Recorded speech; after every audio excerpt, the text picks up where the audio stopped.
Hello there, my name is Kuma, and today we are having a close look at Caper. やっとやりごたえのある仕事を持ってきてくれたのね。何悩んでんの？はい、私で決まり。思いっきり楽しめそうだね。ぐるぐるちゃん。Caper is a 4-star welfare from the Red Shop, and the first operator in the Loop Shooter class. From a first glance, this class looks very similar to Marksman. They have the same 1-second attack interval, the difference in the attack stat is only about 15%, and even their deployment cost is almost the same. But they are different classes. Although Caper has the same defense that Marksman have, she has 22,000 HP, the same value as Pinecone, a spread shooter, which is way higher than Marksman. This can be very helpful if you're worried about surviving some ranged attacks. But more importantly, loop shooters have a different trait. They don't target aerial enemies first like Marksmen do. Instead, loop shooters can only use a single projectile to attack. And to attack again, they have to wait for the projectile they shot to come back. The trait specifically uses the word boomerang to describe the projectile, so you might start to see where they are coming from. And of course, this might be a letdown to some people, because the SPD of loop shooters is half tied to the travel speed of their boomerangs. In a way, they are similar to hunters, because just like hunters cannot have their reload speed affected by external factors in any way, loop shooters cannot have the travel speed of their boomerangs affected by external factors. And this creates an interesting situation. The further away Caper attacks, the lower her DPS becomes. If Caper is attacking enemies in her 8 surrounding tiles, she will be able to keep up with her 1-second attack interval, so she will deal her maximum DPS. This is by design, given that loop shooters, different from marksmen, have the extra tiles on their back, characteristic of supporter classes.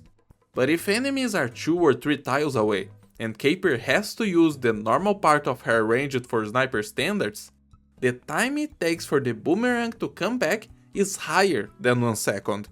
So her attack interval will become longer and her DPS will decrease. That said, Caper has higher DPS and higher skill damage than the 4-star marksman if she's attacking in her 8 surrounding tiles.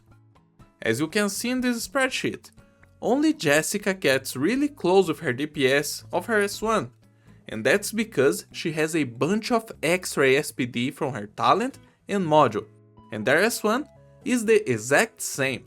A power strike with 230% damage with a 3 SP cost at M3, which is, by the way, the highest modifier a marksman power strike has gotten so far.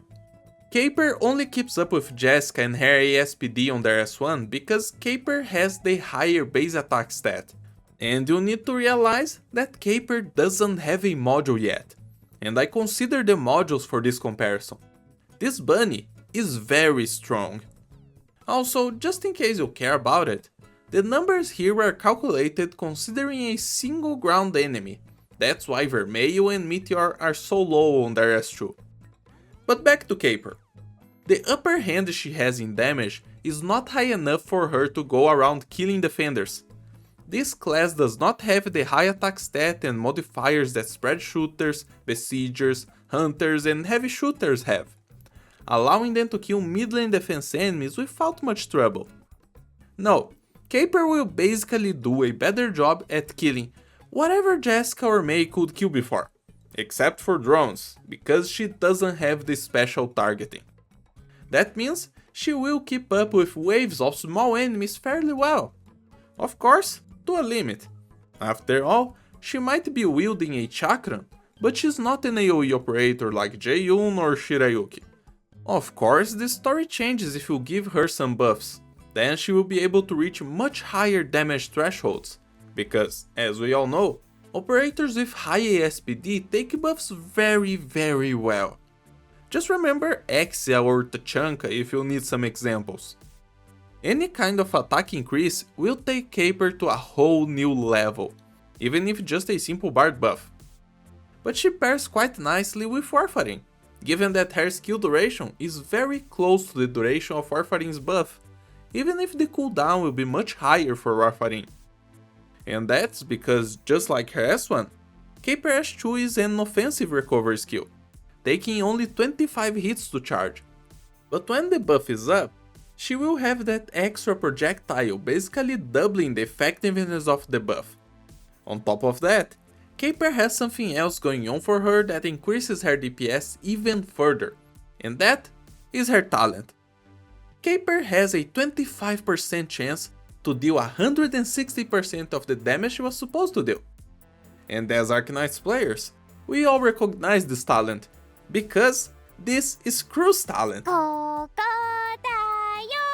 with an added 5% chance to crit. It's a decent damage talent that will overall increase her damage output in 15%. Considering that Caper is a 4-star, I don't think any of us would expect her to be soloing bosses, even if we had some exceptions in the past. But even then, as long as the boss in question doesn't have that much defense, or if you buff Caper to surpass said defense by a meaningful amount, she will deal a respectable amount of damage that could help you if you want to play with her in such situations. We just saw that her S2 can deal up to 50k damage after all. But just like any other low attack operator in the game, she can get bodied hard by any meaningful defense. Just keep that in mind. Now, as I pointed before, the only downside of playing with Caper is that she won't be able to use ASPD buffs effectively. If you are playing integrated strategies, you will more likely than not notice Caper falling behind your other snipers as you get more ASPD, which is quite common in there. But outside of that, there isn't a lot of situations that can give ASPD to our operators. You will have a hard time noticing this downside, unless you already like playing with all the ops who buff ASPD, like Angelina, Scarp, or Ak. And if you need a demonstration of how much the projectile speed can actually affect Caper, here's an example to keep in mind. Big map enemies all have a single tile in their bodies that takes all the damage. You can shoot anywhere on their bodies, but projectiles will fly to their core, regardless of where you attack and regardless of the projectile you're shooting. For loop shooters, what this means is an unfortunate reality, where they might be extremely handicapped with a decrease in DPS. Sometimes, you'll be able to fix that with positioning, but in some situations, you won't be able to deploy them right beside the core of the enemy.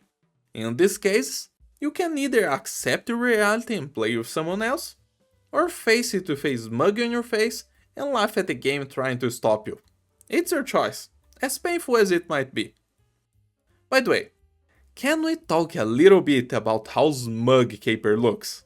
No joke, this girl looks like she went to smug school to learn theories and applications of smugology. I guess she knows how fake she is because look at her thighs. She's here to dethrone Pinecone from the top of the 4 stars. Her artist even put a mole on her right leg for us to look even more at it. And her idle animations in game is even funnier. She just bounces around with that smile. That evil smile waiting for a prey to smug all over them. But anyway, that was Caper. Like the video if you enjoyed the review. Tell me in the comments if you liked our new smug bunny, or if you hate bunnies altogether. And I hope everyone has a very nice day. Peace out. お家に帰ってママに慰めてもらいな。